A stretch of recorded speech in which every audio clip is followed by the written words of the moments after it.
अस्सलाम वालेकुम। ओके जी, हम कर रहे थे पर जी ब्लीड की कॉजेज़, जिसमें हमने कर लिया था अपटिल एसोफेजियल कॉजेज़ और अब आते हैं गैस्ट्रिक कॉजेज़ की तरफ। तो गैस्ट्रिक कॉजेज़ में सबसे कॉमन कॉज गैस्ट्रिक अल्सर है। जिस तरह मैंने बताया था स्पाइसी फूड और तेज़ मिर्च मसाले और एनसेड से एसोफेगस में एसोफेजाइटिस हो सकता है, उसी तरह गैस्ट्रिक अल्सर भी बन सकता है। दूसरी कॉमन कॉज गैस्ट्रिक अल्सर की एच पाइलोरी है, लेकिन H pylori upper G bleed नहीं कराता, बहुत रेयरली कराता है। H pylori normally heartburn regurgitation इन सिम्टम्स से प्रेजेंट करता है, but it is a cause, ये सिनेरियो ज़्यादा नहीं आता। दूसरा गैस्ट्रिक कैंसर है। गैस्ट्रिक कैंसर में अगर अपर जी ब्लीड होगा तो वो माइल्ड ब्लीड होगी, ज़्यादा उसमें आपको बताएंगे ओल्ड एज पेशेंट है, और उसके साथ weight loss, night sweats, fever और प्रोलॉन्ग हिस्ट्री, महीनों की हिस्ट्री होगी, तो आपको अंदाज़ा हो जाएगा कि ये कैंसर ही है। ठीक है। अच्छा, ये एक बड़ी अजीब चीज़ है, डायलिफाई लीजन। ये होता है आर्टीरियो वीनस मैल फॉर्मेशन है, और पेशेंट की कोई हिस्ट्री भी नहीं है, सारी लैब्स नॉर्मल है, हीमोडायनामिकली स्टेबल है और अपर जी ब्लीड के साथ आए हैं। ये आपको अगर कभी मिले तो उसका आंसर आपने डायलिफाई लीजन देना है। ये इस एमसीक्यूज़ में ही मैंने पहली दफ़ा पढ़ा था, ये भी मुझे पहले से नहीं पता था, लेकिन सब कुछ बिल्कुल ठीक हो, नॉन है, बीसी हो, कोई मसला नहीं है, यूरिया भी नॉर्मल है, तो अपर जी ब्लीड है तो फिर वो डायलिफाई लीजन आपने करना है। आर्टीरियो वीनस मैल फॉर्मेशन होती है, यंग लोगों में आता है ये। ठीक है। अच्छा, अब आते हैं ड्यूडिनल कॉज। ड्यूडिनल कॉज एक ही और मोस्ट कॉमन कॉज है, ड्यूडिनल अल्सर। जब भी अल्सर की बात आएगी तो अल्सर गैस्ट्रिक कॉमन नहीं है, अल्सर ड्यूडिनम में ही कॉमन है। ये सिनेरियो बहुत ज़्यादा देते हैं वो कहते हैं कि एक 40 ईयर्स ओल्ड पेशेंट था जो बहुत ज़्यादा स्पाइसी फूड इनटेक और उसको जॉइंट आर्थराइटिस था, एनसेड इनटेक की हिस्ट्री थी, अभी वो आया है 2 to 3 episodes of upper G bleed के साथ, नॉन है बीसी पेशेंट है। तो what is the most common cause? तो नॉन है बीसी है, 40 ईयर्स ओल्ड है और आर्थराइटिस है उसे, तो आर्थराइटिस के लिए वो मेडिसिन ले रहा है अगर, तो उसकी most common cause duodenal ulcer होगा। और इसमें कौन सी आर्टरी इन्वॉल्व है? Gastroduodenal artery. Posterior duodenal ulcers होते हैं, गैस्ट्रोड्यूडिनल आर्टरी इन्वॉल्व होती है, दोनों आपके एमसीक्यूज हैं, ये याद रखना। गैस्ट्रिक अल्सर कभी भी नहीं आंसर होता, मोस्टली गैस्ट्रोड्यूडिनल अल्सर ही होता है। अच्छा, एओर्टोइंटेरिक फिस्टुला भी बहुत रेयर है, इसलिए मैं इसकी डिटेल में नहीं जा रही, कभी भी नहीं आता। अब अगर कोई भी अपर जी ब्लीड आ गई तो मैनेज कैसे करनी है, ये आपसे सवाल पूछते हैं। अपर जी ब्लीड का कोई भी सिनेरियो बना के दे देंगे कोई भी, और आपसे कहते हैं कि post endoscopy risk of mortality will be assessed how. ठीक है। तो अगर एक पेशेंट अपर जी ब्लीड के साथ आया था और आपने एंडोस्कोपी कर दी, जो भी कॉज थी, तो पोस्ट एंडोस्कोपी रिस्क असेस होता है रोकॉल स्कोर से। ये एमसीक्यू आया हुआ है आपका, इसको याद रखना है।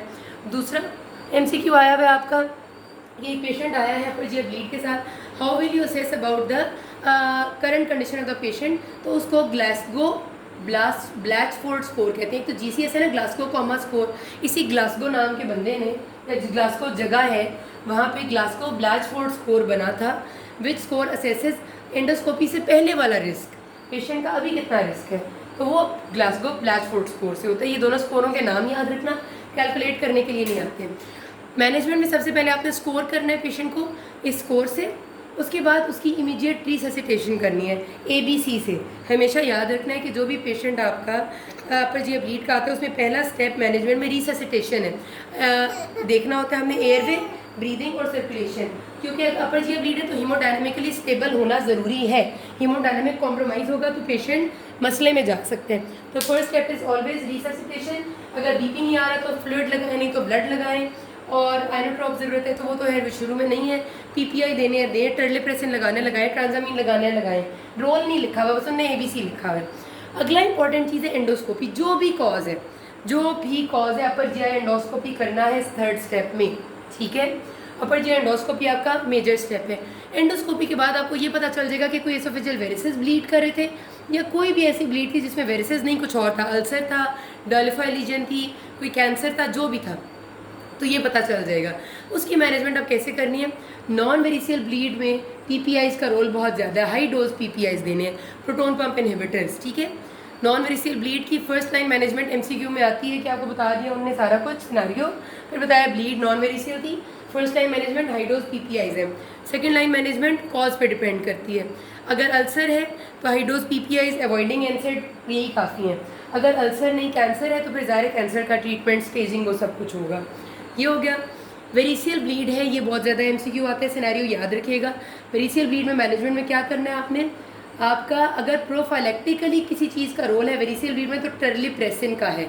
ये एमसीक्यू में आता है कि एक पेशेंट था बीसी का, हेमेटोमेसिस मेलिना के साथ आया, एंडोस्कोपी की, वेरिसेल ब्लीड थी, प्रोफाइलेक्टिकली क्या चीज़ दे सकते हैं ब्लीड को रोकने के लिए? टर्लिप्रेसिन दे सकते हैं। अच्छा नहीं, प्रोफाइलेक्टिकली अगर पहले से देने हैं तो बीटा ब्लॉकर देंगे, बीटा ब्लॉकर्स का रूल है। अगर आपने ब्लड को रोकने के लिए बाद में कोई चीज़ देनी है तो टर्लिप्रेसिन देनी है। और उसकी जो डेफिनेटिव मैनेजमेंट है वो बैंड लाइगेशन है।